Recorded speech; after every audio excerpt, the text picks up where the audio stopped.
Assalamualaikum warahmatullahi wabarakatuh.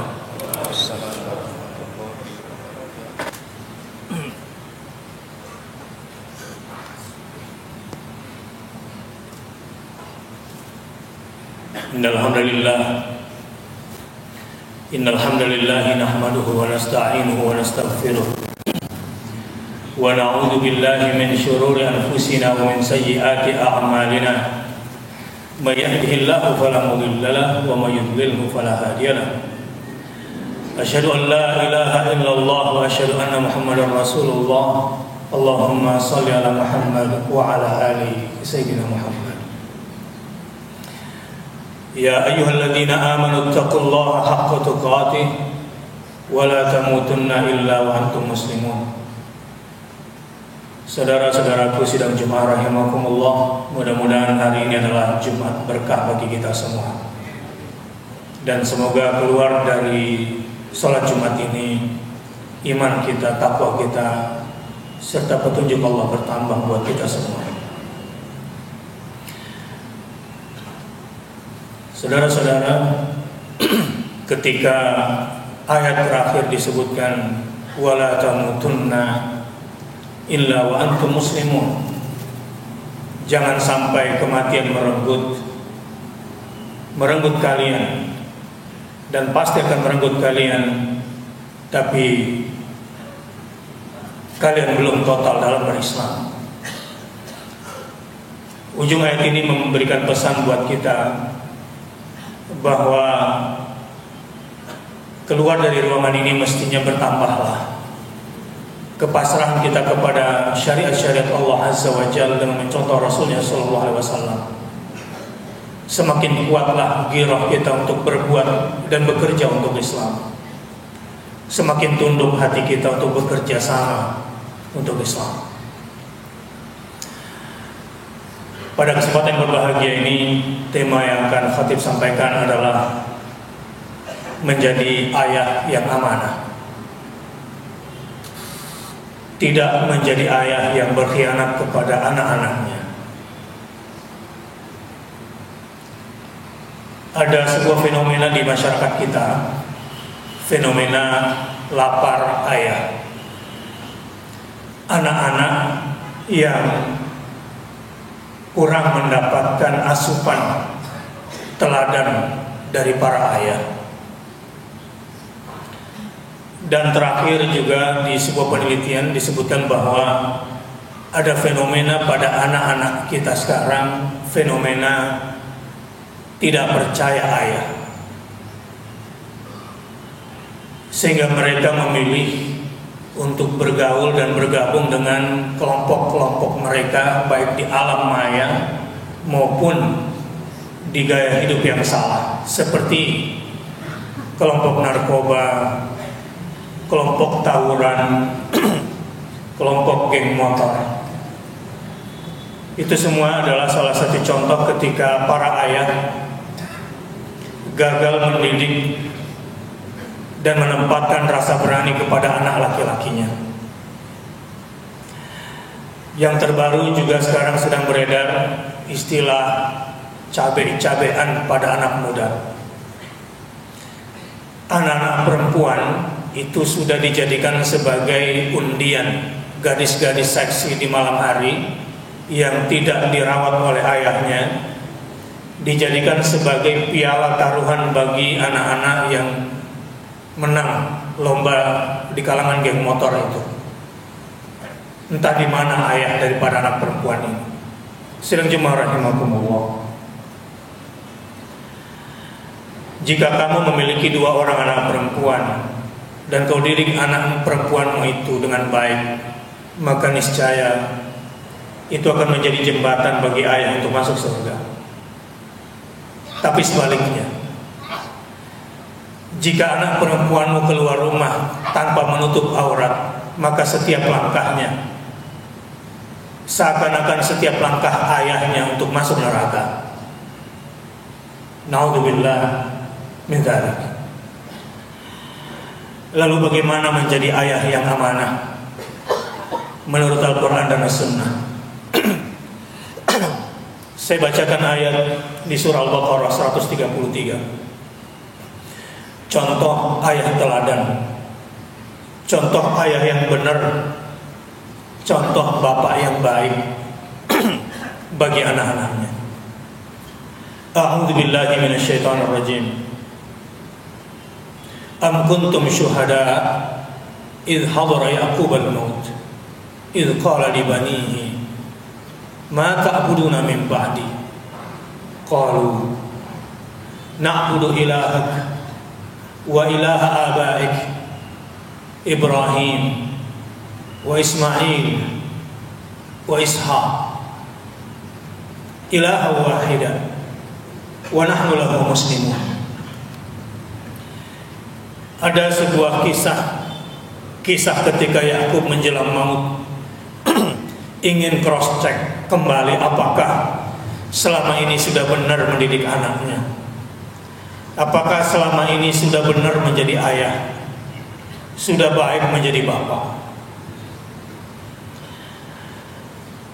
Satu pertanyaan sebagai evaluasi, apakah sakratul mautnya akan menjadi bencana pada hari itu, atau itu justru menjadi gerbang memasuki surganya Allah Ta'ala. Saat-saat penting sakratul maut itu mungkin untuk dirinya Yakub sudah berusaha yang terbaik, tapi bagaimana dengan amanah anak yang dititipkan padanya, Bani Israel itu? Inilah pertanyaan, inilah soal evaluasi terbaik dari seorang ayah untuk menilai apakah dirinya berhasil mendidik anak, apakah dia selama ini amanah menjadi seorang ayah. Ma ta'buduna min ba'di, wahai anak-anakku, apa yang kalian sembah selepas kepergianku nanti? Qalu, anak-anaknya kemudian menjawab, na'budu ilahak, bukan na'budullah, tetapi na'budu ilahak. Anaknya berkata, kami akan menyembah Tuhanmu wahai ayah, akan menyembah sesembahanmu ya wahai ayah. Tentu yang dimaksud di sini adalah menyembah Allah, tetapi gaya penyampaian anak yang cinta pada ayahnya, anak yang sangat mengagumi ayahnya. Dia mengatakan kami menyembah Tuhan ayah. Bahkan bukan cuma Tuhan ayah, Tuhannya kakek ayah, Tuhannya Ibrahim, Tuhannya Ismail, dan Tuhannya Ishaq. Dengan bangga anak laki-laki ini mengidentikan dirinya dengan ayahnya. Bahkan dengan bangga anak laki-laki ini menyandarkan dirinya kepada keluarga besar ayahnya. Betapa banyak anak-anak yang tidak cinta pada ayahnya. Betapa banyak anak laki-laki yang tidak percaya diri kalau berhadapan dengan teman lalu ada ayahnya. Dan berapa banyak anak-anak laki-laki memilih mengurung diri di kamar ketika ayahnya pulang kerja. Dan betapa banyak anak-anak perempuan yang berharap agar ayahnya lambat kembali pulang ke rumah karena suka berbuat kasar kepada ibunya. Beda dengan Yakub yang telah menjadi ayah amanah. Anaknya bahkan berkata, na'budu ilahak, wahai para ayah, anakmu adalah titipan Allah padamu. Jangan titipkan lagi pada orang lain, karena kamu yang akan ditanya oleh Allah Subhanahu wa ta'ala. Dan jika kamu tugasnya cuma mencari uang, lalu jiwa anakmu dirampok oleh orang lain, kamu bersalah dua kali. Kerjamu yang telah menyita waktumu, hartamu yang telah kau dapat dan kau beri makan anak-anakmu, tapi pada akhirnya pemikiran anak-anakmu dirampok oleh orang lain, jiwanya kau biarkan kosong lalu dicuri oleh orang lain, maka para ayah akan berdosa dua kali di hadapan Allah Ta'ala. Betapa berat menjadi seorang ayah, karena ayah harus menafkahi dua hal pada diri anaknya. Tapi yang paling penting adalah ma ta'buduna min ba'di. Apa yang kalian sembah selepas kematianku nanti, wahai anak-anakku. Coba lihat sekarang fenomena anak-anak kita. Para ayah, yang dibutuhkan oleh anak-anak lelakimu adalah teladanmu, cara kamu sebagai seorang ayah di hadapan istrimu. Jika kamu berlaku kasar, jika kamu berlaku keras, jika kau pukul istrimu, seperti itu pula nanti anakmu memandang perempuan, dan begitu pula kelakuan anakmu terhadap istrinya kelak. Tapi jika anakmu melawan dan berontak terhadap sikap-sikapmu sebagai seorang ayah, lihat nanti perempuan seperti apa yang dipilih oleh anakmu. Bisa jadi itu adalah bentuk balas dendam anakmu terhadap dirimu, wahai para ayah. Teman saya bercerita kecewa karena anaknya yang SMP di kelas 2 sudah mulai merokok. Motor ayahnya dibawa keluar, tiba-tiba dirampok oleh preman di luar sana. Saya bilang sama dia, kenapa kau titipkan anakmu pada psikolog? Psikolog tidak kenal siapa anakmu. Persoalan mendasar pada anakmu sebetulnya adalah karena anakmu lapar ayah. Kamu tahu kenapa anakmu berbohong? Dia terpaksa berbohong karena hukuman yang kau berikan kepadanya terlalu berat. Kamu tahu kenapa anakmu tidak suka berlama-lama bersamamu? Banyak anak-anak laki-laki yang tidak mau curhat pada ayahnya, malas ngomong sama ayahnya. Dia lebih suka untuk duduk berdiam berlama-lama dengan ayahnya. Dia tidak suka curhat dengan ayahnya karena ayahnya bukanlah teman yang baik baginya untuk diajak berbicara, dan bukan tempat yang tepat baginya untuk mencurahkan isi hatinya. Inna lillahi wa inna ilaihi raji'un. Apa yang dibutuhkan oleh anak laki-lakimu adalah bagaimana caranya menjadi imam yang baik. Apa yang dibutuhkan oleh anak laki-lakimu dari seorang ayah adalah pendidikan bagaimana cara menjadi laki-laki yang bertanggung jawab. Apa yang dibutuhkan oleh anak laki-lakimu adalah teladan bagaimana caranya menempatkan keberanian yang benar, bagaimana menyalurkan nyali yang tepat di tempat yang tepat.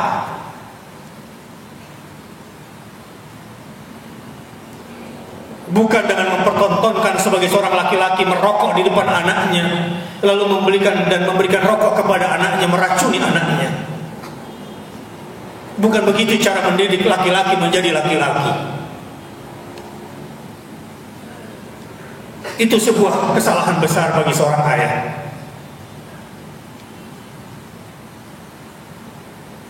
Buat apa bekerja seharian, kau beri makan, kau besarkan badan, tapi tak kau berikan kepadanya pendidikan yang tepat, tidak kau masukkan ke dalamnya nilai-nilai kebaikan.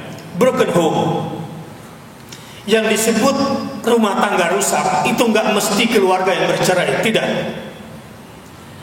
Kalau di dalam rumah tangga tidak bisa dijadikan sebagai sarana untuk menanamkan nilai-nilai kebaikan di dalam rumah, itu sudah broken home namanya. Ada beberapa laki-laki pengecut, tidak mau menceraikan istrinya, tetapi juga tidak mau menggauli istrinya, tapi tinggal di dalam satu rumah bersama istrinya karena anak-anak. Kamu bukan laki-laki yang baik, kamu sedang menyiksa istrimu, kamu sedang menyiksa anak-anakmu. Kamu hanya laki-laki pengecut di situ. Talak dia dengan gentleman, atau sebagai laki-laki yang bertanggung jawab. Ambil lagi istrimu dan didik dia dengan baik. Ciptakan rumahku adalah surgaku sampai ke akhirat kelak. Jangan jadi laki-laki pengecut, laki-laki tidak bertanggung jawab yang menggantung istrinya. Diceraikan tidak, digauli pun tidak dengan baik. Apa yang dibutuhkan oleh anak-anak perempuanmu? Wahai ayah, yang dibutuhkan oleh anak-anak perempuanmu adalah teladan bagaimana caranya nanti dia mencari pasangan yang bertanggung jawab, pasangan yang punya perhatian, pasangan yang bisa menjadi imam baginya ke akhirat, pasangan yang bisa baginya untuk mendidik anak-anaknya kelak, agar anak-anaknya tidak menjadi anak-anak yang kurang ajar kepada ayahnya, seperti kebanyakan anak-anak yang sudah kurang ajar kepada ayah. Ada gaya baru di Twitter, di kelompok anak remaja sekarang, gaya bahasa, maaf untuk menyebutkannya, BANGS, bangs, sebetulnya kependekan dari bangsa. Itu ditujukan kepada kedua orang tuanya. Ada peer group anak-anak yang kecewa, sudah distrust kepada ayah, kepada orang tuanya, ingin menunjukkan kedewasaan dirinya dengan cara mendamprat orang tuanya, dan itu menjadi gaya bahasa bagi mereka. Teman saya melakukan penelitian itu di 7-Eleven, itu tempat yang paling cocok buat membesarkan anak dengan salah. 7-Eleven itu sudah menjadi tongkrongan tempat penyebaran sistem sosial yang keliru buat anak muda. Jadi ukuran kedewasaan seseorang di antara mereka, di peer group mereka, di Twitter mereka diukur sudah seberapa berani dia mencerca ayah dan ibunya,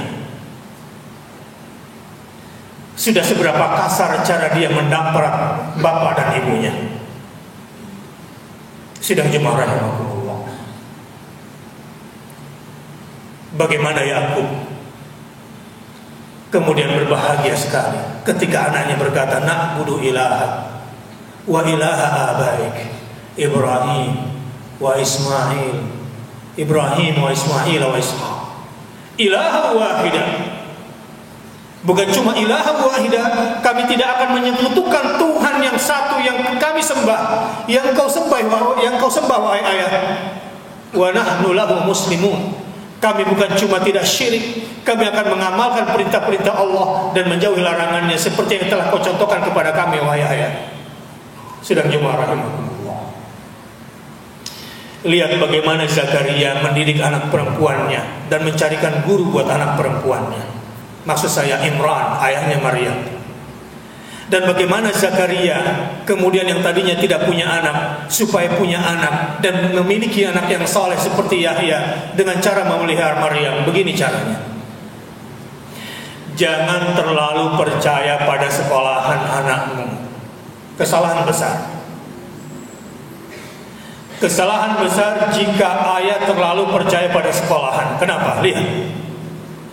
Dalam hadis Nabi SAW digambarkan, kullu mauludin yuladu alal fitrah fa abawahu yuhawwidani wa yunassirani wa yumajjisani.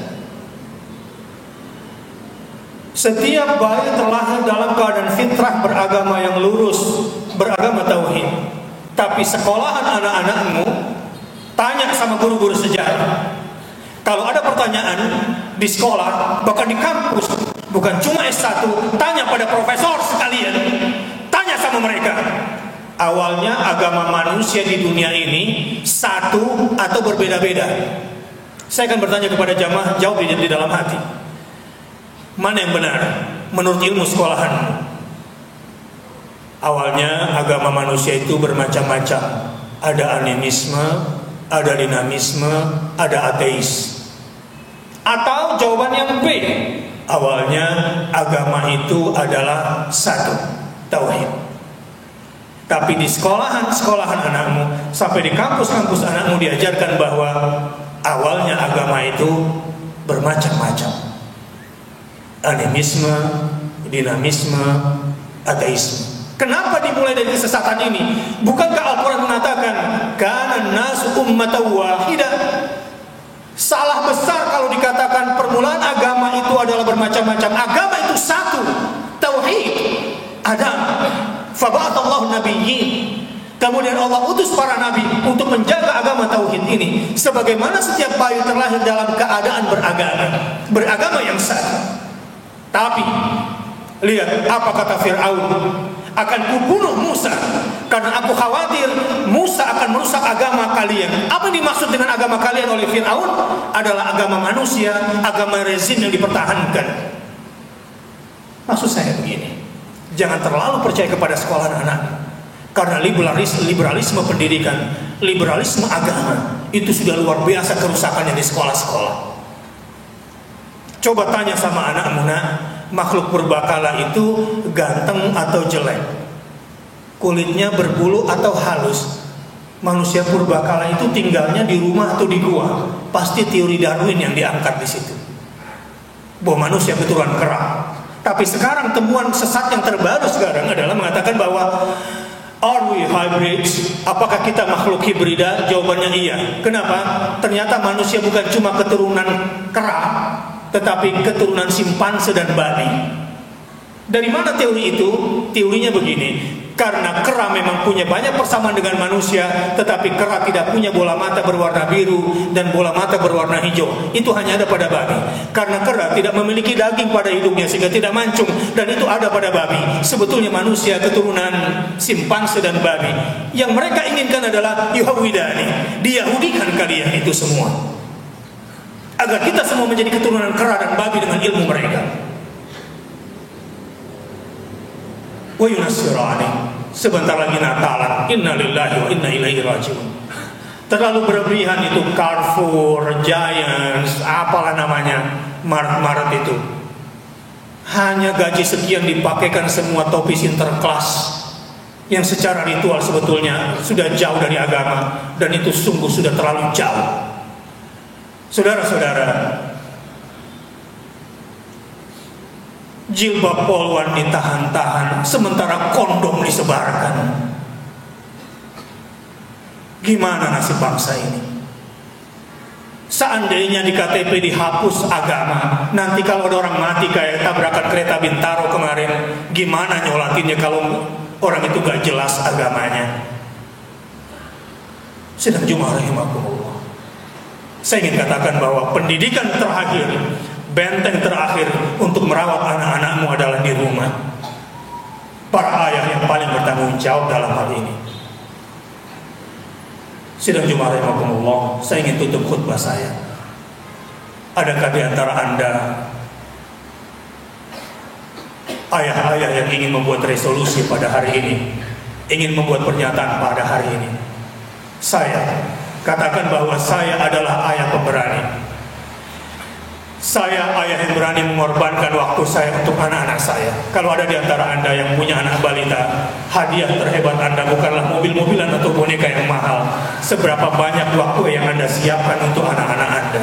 Itulah kado terhebat buat anak-anak balita. Siapa di antara Anda yang siap menjadi ayah pemberani? Berani mengorbankan hobi-hobinya di waktu libur untuk mengikuti hobi-hobi anaknya, menemani anak-anaknya. Peluk anakmu. Anak laki-lakimu butuh pelukan, anak-anak perempuanmu butuh pelukan. Temani dia. Dibutuhkan ayah pemberani pada hari ini untuk melakukan sebuah revolusi sosial agar generasi ini tidak menjadi generasi yang lapar ayah. Seperti Imran, carikan lembaga pendidikan. Bagaimana caranya? Cari guru yang benar buat anak-anakmu. Jangan cari guru yang gak sholat buat anak-anakmu. Jangan cari guru yang tidak berkah buat anak-anakmu. Saya termasuk orang yang pernah sekolah di bawah pohon mangga. Karena berguru itu bukan pada gedung dan bukan pada fasilitas. Saya orang yang lama menghafal Quran dan belajar membaca Quran di bawah pohon mangga. Dari situ saya mendapatkan beasiswa besar ke luar negeri.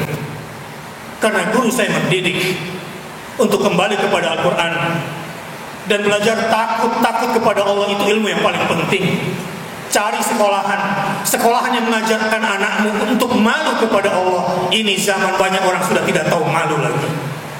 Carikan guru yang mengajarkan kepada anak-anakmu untuk takut kepada Allah, karena zaman ini sudah edan tidak takut lagi kepada Allah Azza wa Jalla. Sidang Jumat rahimakumullah, mudah-mudahan kita menjadi ayah-ayah yang bertobat pada hari ini dan menjadi ayah yang amanah buat anak-anak kita semua. Dan semoga jamaah di sini di Masjid Raya Kelapa Gading ini kelak diberikan keturunan yang saleh dan salih.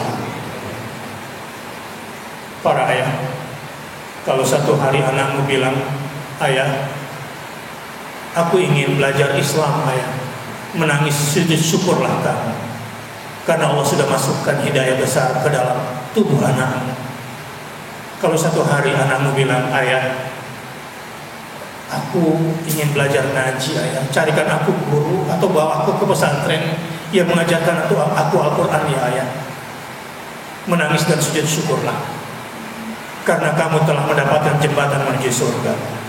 Apalagi kalau sampai anakmu bilang dan pamit kepadamu, ayah, aku ingin pamit, aku ingin menjadi seorang yang penghafal Quran dan mengamalkan Al-Quran dan sunnah Rasulullah SAW. Berikan semua hartamu untuknya, kalau perlu berikan nyawamu untuknya, berikan sepenuhnya untuknya, karena surga telah terbentang pintunya di depan matamu. Barakallahu li wa lakum fil Qur'anil Karim wa nafa'ani wa iyyakum bima fihi minal ayati wa dzikril hakim wa taqabbala minni wa minkum tilawatahu innahu huwal ghafurur rahim.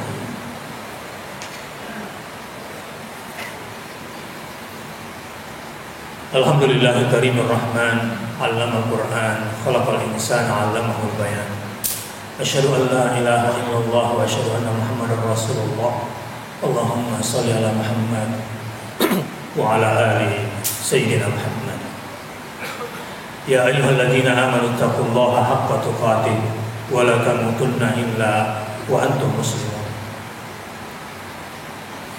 Berapapun kesuksesan bisnismu, berapapun tingginya jabatanmu, berapa bintang di pundakmu, semua tidak ada gunanya jika kamu gagal mendidik anak-anakmu. Apa gunanya semua harta? Sidang Jumat rahimakumullah. Ada orang mati muda, hartanya banyak, lupa belajar agama, lupa didik anak-anaknya, mengerang-erang di kuburan, disiksa oleh Allah Subhanahu wa taala. Sementara istrinya yang masih muda ditinggalkan di rumah kayanya, mengerang-erang di ranjangnya, dipakai laki-laki lain. Na'udzubillah min dzalik. Hati-hati menjalani hidup di dunia ini. Anak-anakmu akan menjadi bumerang bagi dirimu. Mari kita kembali ke rumah, berikan waktu, berikan kasih sayang, berikan kelembutan. Kalau anakmu tidak percaya diri, itu gara-gara kamu kurang motivasi. Innallaha wa malaikatahu yusholluna 'alan nabi. Ya ayyuhalladzina amanu shallu 'alaihi wa sallimu taslima. Allahumma shalli ala Muhammad wa ala ali Muhammad wa ala sahabati ajma'in wa ala tabi'in wa tabi'in tabi'ina lahum bi ihsanin ila yaumiddin warhamna ma'ahum bi rahmatika ya arhamar rahimin.